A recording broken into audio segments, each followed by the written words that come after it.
single daw. So tinatanong niya kung nagla-like ka rin daw ba sa mga posts ni Mr. Edo Manzano.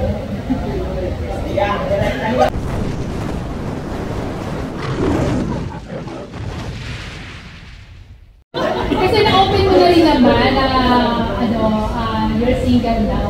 So tinatanong niya kung nagla-like ka rin daw ba sa mga posts ni Mr. Edo Manzano.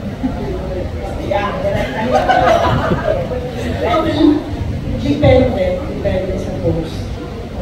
Yung mga Nakita na kami recently yung when the kasi yung FTCP Mobile Fund and di ba nagtulungan na sila ngayon. So, pagkakaisa ng mga tigataong industriya. So, we saw each other, they went out. So, it felt good, you know, after 2.5 years kami na sa Indonesia.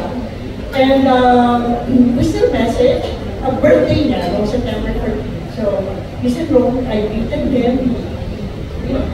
Ang ganda lang pala, wala palang reconciliation. Kasi akala lang dahil nagkita ko di kayo. Malinaw na. Thank you, Miss Pai. Thank you po. Salamat, Ate Janice.